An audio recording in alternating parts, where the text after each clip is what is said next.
Well, hey, everybody. I'm so excited to introduce you to my friend Allie today. Allie, welcome to BecomingMeTV. Thanks for having me. Thanks for being here. And y'all, I'm so excited for you to hear Allie's story because I've been able to hear it and I'm so encouraged and inspired. She's a true warrior chick and you're totally going to see that today. So Allie, why don't we just kick it off by sharing who is Allie? Okay, that's such an easy and hard question, but the more I've thought about it, I think from the beginning, I'm a people person. I love people. I thrive with being around people, which is funny because I'm a stay-at-home mom, which is really interesting in itself right now, walking through this season of isolation with a 16-month-old. But I love being around people. I love serving people. That's like I think I get more joy giving people gifts than receiving gifts. That's like my favorite thing. I'm really bad at keeping surprises because I get so excited to give somebody something. And I also love food. So when you add both of those, I'm like a major foodie. So when you add both of those things together, we do a lot of hosting at our house. Okay. We love having friends over for food. There's always food involved. We love going out to good restaurants with friends and just spending time together. I'm a huge Dietrich Bonhoeffer fan, and he's all about life together and living in community. And I just really believe that the Lord created us to be relational people. And so meeting people, spending time with people, and just being able to invest in their lives is huge to me and to my husband, which is one reason why I married him. Because I couldn't live with somebody who wasn't a people person. So we're both very much people. I love that. So I have to ask, since you love food, what's your favorite kind of food? Oh no. So many. I love Mediterranean food. But I am half Italian. And my mom is an awesome cook. And so she makes like homemade noodles, homemade sauce. And while I can say I do my best to follow in her footsteps, I love Italian food. I think I could eat Italian. Oh, I don't know. Or Mexican. See, I just have a hard time with this. All foods. I literally am in the same boat as you. I'll opt for breakfast any time of the day, all the time. But I don't know. I love food. Yes. Yeah. Crazy. Well, I've had the privilege to hear your story, and I'm really excited for you to unpack that for us today. So just why don't you share your story, how you've become the Allie that you are right now? Okay. So I grew up in church and I grew up in youth group, and I grew up Lutheran. So it's really close to Catholicism. And I grew up at a great church. We had a strong youth group, and I went on all the mission trips. And I think I've always been a believer, from the time I can remember. And I think that it's hard because some people have these stories where they're like, when I was 8, I gave my life to Christ. And I don't have that story. I don't have, a specific moment. I have multiple moments. So, a few moments when we did Vacation Bible School at, it was kind of an adoption home in the mountains of North Carolina where they would take kids that were taken out of their home by the state, and they would live there, and we would do Vacation Bible School with them in the summer. And so, and they range from 18 months old to 18 years old. Wow. And so, I actually made really great connections with the teenagers, and I was only a teenager myself. I ended up becoming a high school English teacher because of that experience, but I think that in those moments, I saw glimpses of who Jesus was and really just experiencing him. And I knew that I believed in him and I knew that I wanted to know him more. I just didn't know how to do it. And so that was all through middle school and high school. And then in college, I went to UNC Wilmington near the beach in North Carolina. It's one of my favorite cities in the world. And I went there, and I think I went in just excited about having like a new identity. You know, nobody really knew me here, and I get a fresh start. And, you know, I was always the people person. I was always the foodie. All those things stayed. And I think my friends in high school knew that I was a believer, but I wasn't someone who I didn't really invite them to church. I didn't make an effort to share that part of my life. It was, oh yeah, Allie goes to church, or, Allie's the church girl, but it wasn't, I still hung out with people who weren't. And that's just, kind of how it was. And then when I went to college, I kind of went into this, I know I want to be this new person. I want to have this new identity. I want to be cool. I want to fit in. And what does that look like here in Wilmington for me? And so I joined a sorority, and a lot of great women in the sorority. But with a lot of the great things that some sororities do, there's also a lot of social events that they do as well. And so just like any, club or, group that you're in college. Right. And so I kind of got into the party scene a little bit. And here I always say that I feel like I was living life with one foot in one world and one foot in the other. One foot in the world that on Sundays I really wanted to find a church, and I really wanted a group of, people to be with and share my faith with. But then throughout the week, I had my foot in this other world. And while I still had conversations about faith, and I still, with like my roommates, we would have conversations, it just wasn't a priority in my life, especially my freshman year of college. I think I was more concerned with who people wanted me to be. And I was finding my worth in what people thought of me. So even in high school, I had to be the homecoming queen or the prom queen to make people like me, or, whatever it was. And I think as I got into college and just started to mature in general, I started realizing that, those people will always let me down. The worth that I'm searching to find worth in these people, they're humans just like I am. So they're never going to fulfill that worth. And so I got more into the party scene, and I did have a moment where I woke up one morning after a party, and I kind of looked around at where I was and the people that were at the same house, and I was like, what am I doing? And I always listen to, I'm a huge supporter. Some people are like, I can't stand those cheesy, like contemporary Christian radio shows. But, I am a huge supporter of that, because I really, truly believe that the Lord used it to speak to me. So I got in my car, I got my keys, I got my stuff, I got my keys, I got in the car. It's so funny how you remember these moments like it were yesterday. I was driving this little Saturn that we called Turtle because it was a green little car. And I sat down and I turned on the radio, and K-Love, the contemporary Christian radio station, was on. And I don't even remember what song it was. And I literally had to pull over. I had maybe been driving 5 minutes, just pulled over into a gas station and just cried, because I think I just realized, like, this is not who you are. This is not who God created you to be. And then from there, I just went home. I had a great roommate, sweet mate named Taylor, my freshman year. And I just shared with her like everything that was going on. And she was never part of the party scene. She kind of stayed home, and she was always the one who would like order me pizza when I came home and hang out with me. And she was just a good friend.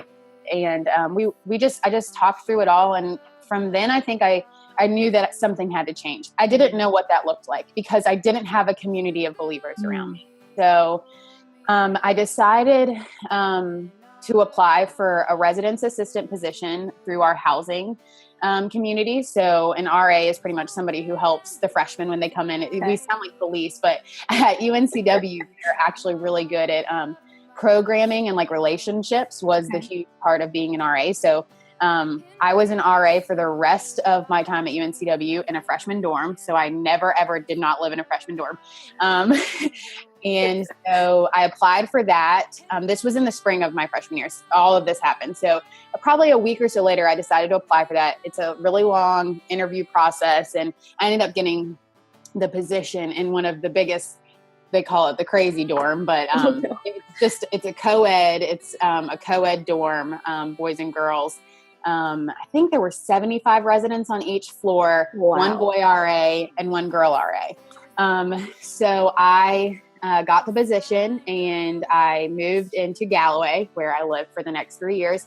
And there I had no choice but to grow up, to be totally honest. Like, the kids that were coming in were only a year younger than me. And obviously I made not the best choices my freshman year, and I had no choice but to change that up. So even though my faith were still playing a part in this, I think that was behind it all. Like I said, I didn't quite know how to live that out yet. I didn't have a community. I didn't really know where to start. So I was an RA and kind of got, I kind of just started getting into the routine of going to class, coming home, being on duty. That it just took a long time to get into that routine. And then I met a girl named Emily, who was a fellow RA. And this is between my sophomore and junior year of college. So she was just a total light for Christ. And she wasn't into the partying scene, was just like, I just remember like walking into a room and she would just tell me about Jesus and tell me about, she did a lot of mission trips in Sweden, and she would tell me about like these Swedish people, and like that was just who she was. She just exuded Jesus. And I was like, wow, this is crazy. Like, this is who she is. This isn't fake. This isn't something like, I didn't ask her to tell me this. This is just who she is. So it was like the first person. Now, I hate to say the first person because my eyes were probably just blocked. There were probably many people who came into my life that did exude Jesus, but I wasn't ready to see them. Yeah. And so I saw Emily and I was just like, wow, this girl is, a junior in college. She knows who she is. Her identity is in this solid person named Jesus. And she doesn't care what like the person down the hall thinks of her. And she's not going to change what she's doing or who she's with just because, she's trying to fit in. And I was still, struggling with, it's not like a switch you turn off. In fact, I still even struggle with what people think of me. I think that we all have our struggles, and the Lord uses them to help us become who we are. And I think that that's one of mine. And so, have I come a long way since then? Yes. So anyway, so Emily and I became friends. I became friends with the boy RA on my hall, whose name is Ben, who is now my husband. That's awesome. Scandalous, right? But he was a super strong believer, and he still to this day is this way. But just to describe how he was then, he's the type of believer who's a quiet believer, who doesn't throw it in your face, but it's very evident who he lives for. He has a really, he always did have this gift of connecting with people who didn't believe, because he didn't seem intimidating when it came to that. You look at him and you wonder like, what's different about him? And so between Emily, and we all lived in the same building because we were all RAs. So we saw each other all the time. And I mean, between just being surrounded by those two people, they started introducing me to a church called Port City Community Church in Wilmington. They had a college ministry called Overflow. This is a non-denominational church with like drums, and I was Lutheran. So I went and I was like, this is not church. Like, what are these people doing? Which, by the way, now I go to a non-denominational church and have been a part of that church for over 5 years. But anyway, that's awesome. At first, I mean, coming from a very like liturgical, service with hymns, it was different. And so Absolutely. It took me a while to get used to, but the person who always spoke at those college ministries just was speaking truth. And so I got to know, more people that went there. One of my best friends in the world now, Megan, she went there, and I met her through there. And I always would look at people like her and Emily and be like, are they really real? Are they being fake? Like, is this who they are? Do they really, you know what I mean? Right. Because I had never really witnessed someone my age who was willing to not fit in because of what they believed. They were willing to say, hey, this is who I am, take it or leave it. Yeah. And that's okay. Whereas I was more of a chameleon, like, oh, what do you think? Like, even though I kind of deep down knew what I believed, but I was willing to put that on hold and not live it if it meant having friends or doing things. So anyway, that brought me to the end of college. I became really involved at Port City. Ben's a year older than me. So we didn't date I guess we were friends for a year and a half. We were both dating other people. We were really just friends. And then those relationships didn't work out. And one day we were like, let's go on a date and see what happens. And it's always weird when you try to like break that friend zone. But we did, and it was great. And we dated for a year and then got engaged and then got married a year later. So, but between those people that I was surrounded with and being part of that community, I think I slowly started to understand the gospel. I saw it being lived in Emily and Ben, and then my friends like Megan, who I started to surround myself with. But I don't think I just really I didn't understand how to do that for myself. Yeah. And so obviously I went to church and I became involved, and I started understanding like that Jesus was okay with me not having it all together. And I think that that's when it started to change for me. Like it was okay that, I didn't understand how to tell people about Jesus. I didn't understand how to do that. But I was trying to be, he kind of showed me through those seasons that you just need to be patient. That this is a process. And so I kind of just started on that journey of what does it mean to live like a Christian. I lost a lot of friends in college. And then we got married. It's really weird because you know how when you leave college, there's like this lull where you're like, are we still friends? Do we keep in touch? I don't really know. Right. Well, we got married a year after I graduated. So I wanted to work a full year. And we got married. So all the people that I had, but we were engaged while I was in college. So all the people I had asked to be in my wedding were friends from college. Okay.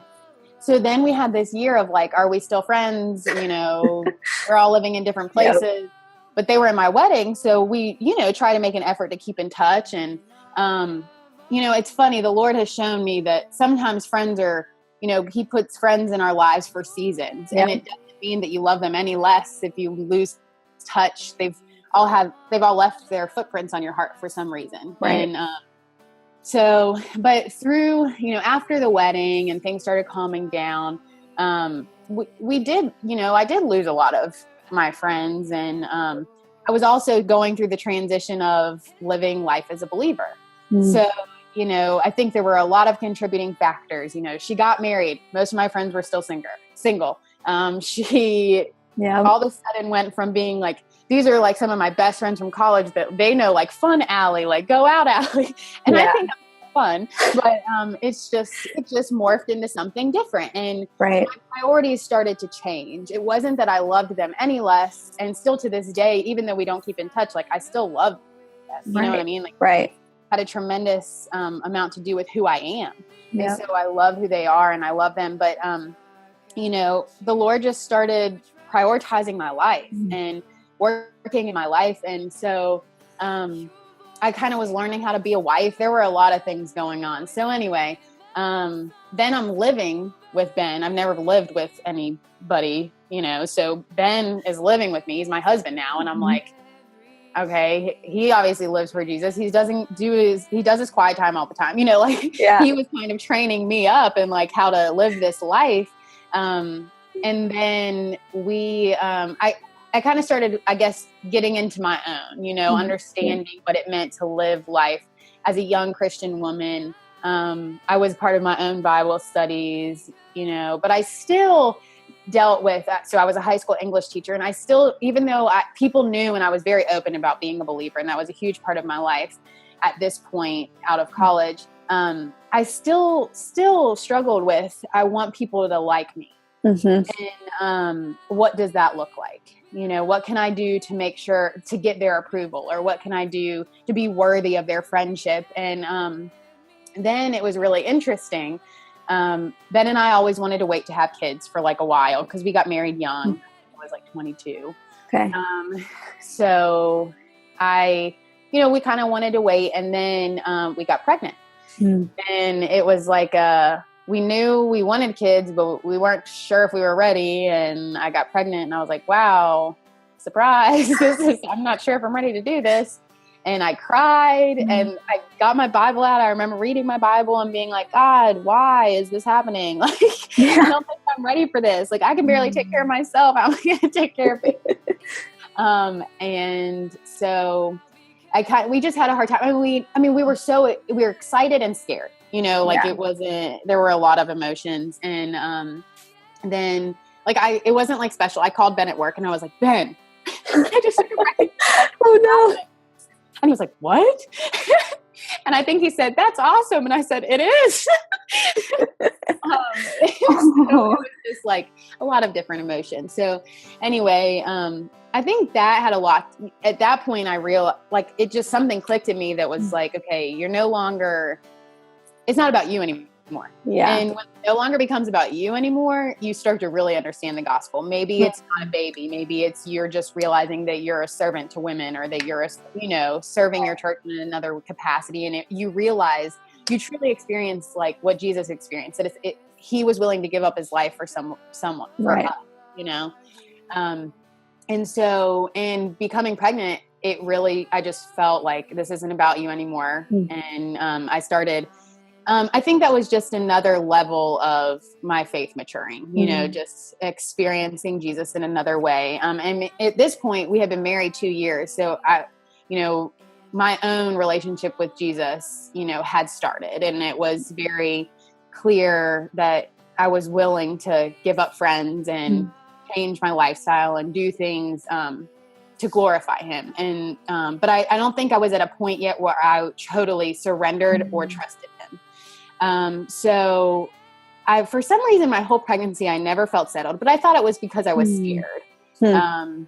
And so we were 7 weeks pregnant, and we went for an ultrasound, and we got to hear the heartbeat. And I was like, oh my gosh, it sounds like a galloping horse, really fast. And I was like, oh my gosh, like that's a human being inside of my body. And it was just, and I said, she said, well, there's a heartbeat. And I was like, are you sure that's not mine? Like, no. And so it was just, I remember they had these little magnets that said, baby's first photo, and you could take one. And I think Ben took 5 of them. And as we walked out, and he was so proud, and he put the little ultrasound on the refrigerator. And I think at that point, I just realized like that this was a gift. And even though I was still scared, I just knew that, God had a plan for this. So anyway, then we went back in at our 10-week appointment, because you go a few weeks and then you go again. And so we went, and the ultrasound tech that was doing the ultrasound, I'll never forget, like it was yesterday. She said, I'm not quite seeing the flicker that I'm looking for. And I said, the flicker? What is that? She said, well, the heartbeat. And she said, hold on 1 second. She walked out, and I just like lost it. And in that moment, I just started praying like, Lord, please save this baby. Like, and I knew, I mean, and I don't think I knew that I wanted to be a mom until I lost that child. And I don't know what it means to really like hold a child and lose a child that you've birthed and that you've held and that you've raised. But that's the closest experience I have to it. And I was so mad at God because I was like, I didn't even want this baby. And then you gave it to me, and then you took it away. And I was we were both, terribly upset. And the doctors were wonderful, and they were so kind. But I think that was when I realized that I wanted to search for who Jesus was, which I've never done before. Which is funny, because you say, we all say, oh, I'm a believer. And like, I believe in this person, like this guy who lived, this real living guy who is fully divine and fully human. And I believed that with all of my heart, but I had never searched for who he was. I think I wanted to search for who he was because I wanted to know why he did this, or why he allowed it to happen. Ben always said he didn't do it, he allowed it to happen. So, I had to, because we were so far along, I had to have surgery. So we had surgery, and then, there's a recovery process, obviously. And I just searched, every day I would write in my journal, who is God? Who is Jesus? And I would just search the Bible for verses of who it said they were. I would read stories of people that Jesus healed. And, then sometimes I would get angry and be like, well, why couldn't he just heal the baby? Why couldn't he just fix this? But I knew that the more that I researched sounds silly, but true. I mean, truly it was research. Maybe that's the English person in me. But you know, I just searched for who he was because I just wanted to gather a little bit more understanding as to why he would allow something like that to happen. And I think it was the first time in our lives that we had to grieve someone. Thankfully, Ben and I have never lost like our parents or even a grandparent that we remember. We were young. And so you never think that the first person that you'll grieve together will be your own child. And so that was like just hard to navigate for us because people grieve differently and we didn't know how one another grieved.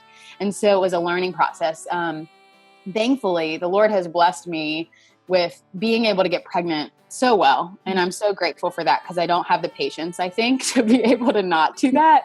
And so we took a little bit of time for a couple months just to recover and just pray about it. But I felt like a mom, but I had nothing to be a mother to. And so there was just this void. And I mean, I knew that baby was with Jesus and it was very clear to me. And we decided to try and get pregnant again. And we got pregnant with our son, Ford. But the whole time I was pregnant, I was like a nervous wreck, like a lunatic.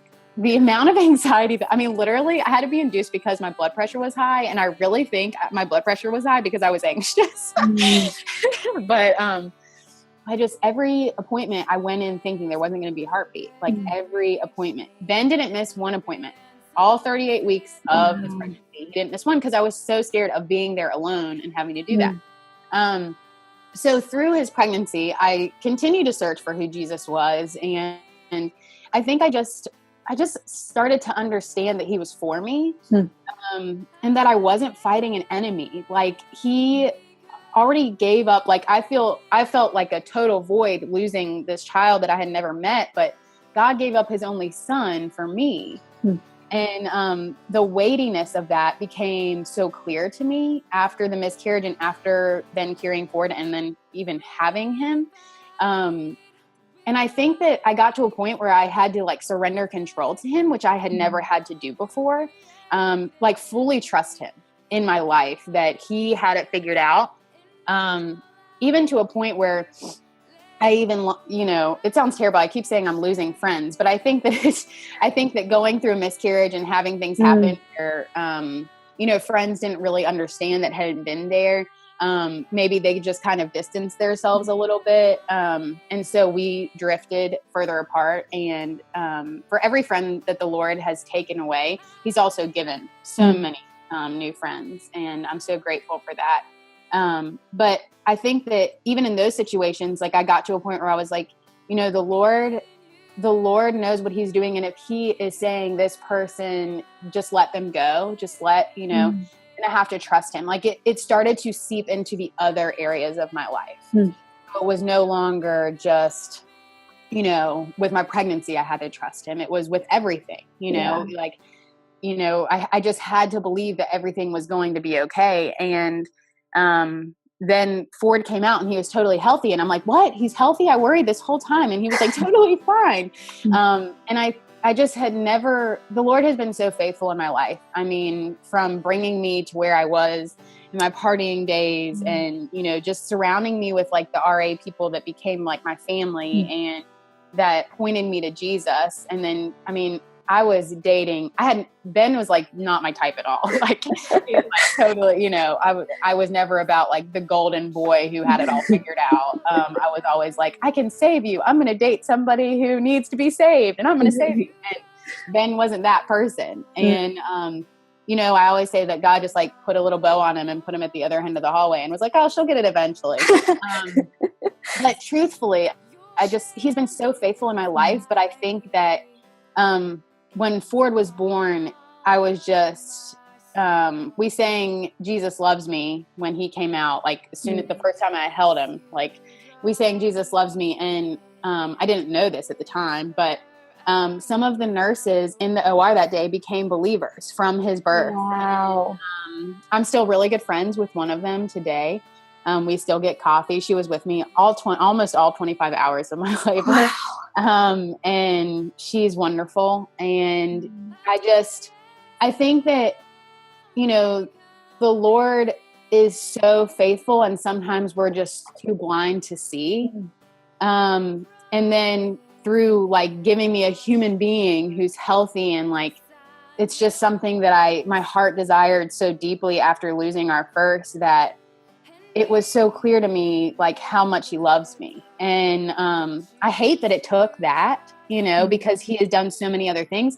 But I think that just opened my eyes to see that he had given me everything else. And I think that a lot of it was surrendering that control, because when you surrender control, you realize you had nothing to do with that. I had nothing to do with becoming an RA. I had nothing to, like, your prideful self has to step out of the way and say, yeah, you're a cool person, but you're not that cool. Like, the Lord orchestrated that for you. You're welcome, like, Yep. And so I think, and then even, when we're pregnant again, we're expecting our third, I guess our second, but our third pregnancy. And, I was nervous this time, but I really wasn't. And I told Ben, I said, I just told him this last weekend on the way to church. I said, I think it's two things. One, I think that the Lord has given us a healthy child. And with Ford, I didn't know I could have one, so I was nervous. I said, but you know what? I think the other part is that my faith matured so much in totally having no choice but to surrender control and to trust him, that I just trust him.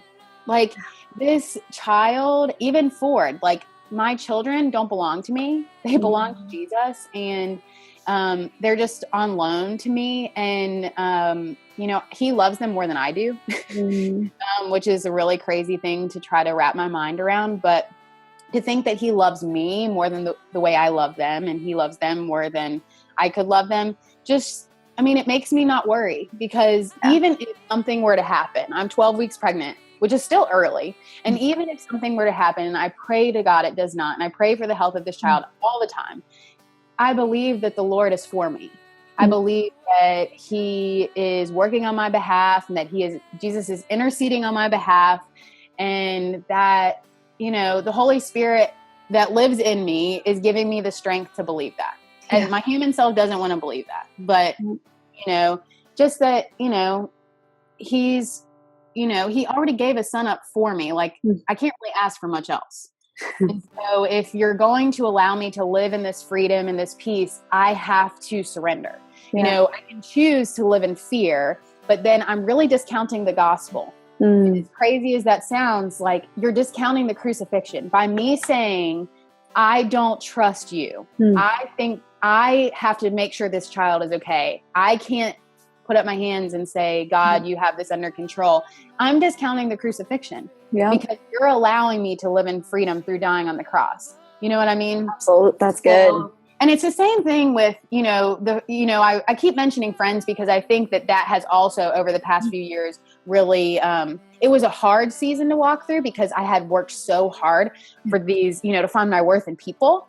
And the rejection, it still is hard for me. There are certain days where I'm like, was I a bad friend? Did I do these things? But, I just have come to find that, I've asked for forgiveness, and I have worked to make those friendships, work. And the Lord has just shown me that there comes a time, Allie, where you have to find your identity in me. It can't be in those friendships. It can't be in being a mom. It can't be in being pregnant. It can't be in being a wife. Like, it can't even be like, I love my whole organization that I started, Love Them to Pieces, is all about encouraging women. And then it can't even be in that. It can't be in the fact that you're a writer. It can't be in any of that, because at the end of the day, those things can be gone in a second. Yeah.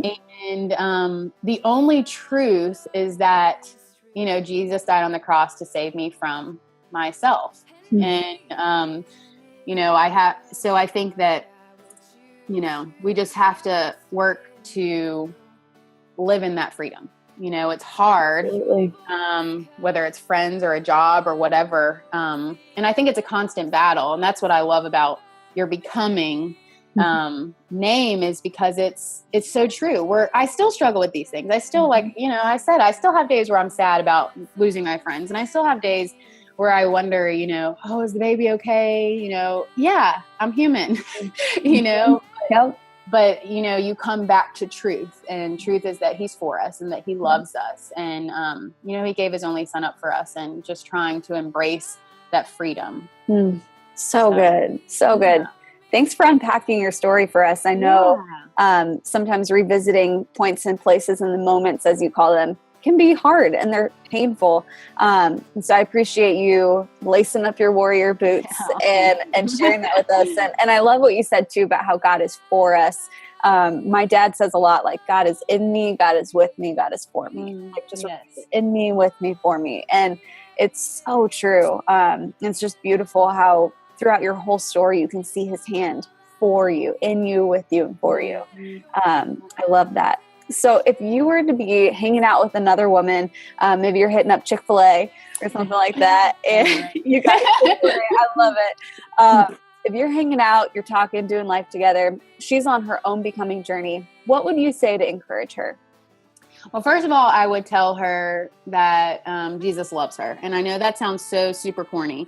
But sometimes we, especially as women, have a tendency to feel less than and have a tendency to just feel unloved because the world's telling us that we haven't figured it out. So I would first tell her that Jesus loves you just where you are, just as you are, just in whatever you're wearing, however you feel, whatever sins you did last night, this morning, whatever, that he loves you. And I think that I would tell her to give herself some grace. The hard thing about grace is until you really experience it, I think it's hard for you to give it to people and to yourself. So I would say if you're like, I don't understand grace, I don't understand what that means. I would say search for who Jesus is. Try to figure out the way that he gave other people grace, in his human life and the way that he gave us grace in his divine life. Because it's a journey. I'm still on it now. We're all still on a journey. There's things, maybe it's finding worth in people, maybe it's fear, maybe it's anxiety, maybe it's, sick of being single, maybe it's, there's so many different things. And I would just say, give yourself grace and patience, and it's okay if you don't have it figured out today, that he's still going to be walking with you tomorrow. And that when it does click, even though you'll still be on the journey, you might feel a sense of freedom from the burden being lifted off your shoulders of trying to do it on your own. So just to keep chugging along, that he's with you, and there's a community of people that are willing to love you through it too. So to search for those people and have grace and find people to do it with you. So good. So good. I love it. And if women wanted to connect with your organization, where could they find you? Yeah, so I'm on Instagram and Twitter, and it's just at Love Them to Pieces. And it's lovethemtopieces.com, and they can find all of our information about the intentional planner that we sell, or read the blog, or whatever they want to. If they want to connect with me, my contact information is on there as well. Perfect. And for all of you watching, we'll have the links in this post as well, so you can easily connect with Allie and Love Them to Pieces. And please do connect with her. I know that I've been encouraged just listening to her, but then online, I really am encouraged following Allie, just watching what she's doing and how God is continuing to weave his plans for her throughout her life. So follow her. And if Allie's story even resonated with you in a really special way, let her know. I love what you have said about connecting with people and that people are for you and we're for each other on this becoming journey. Yes. So when you can encourage each other, it makes it so much sweeter. So Allie, thank you so much for sharing your story, for being a warrior and encouraging us on this journey. I really, really appreciate it. Thank you.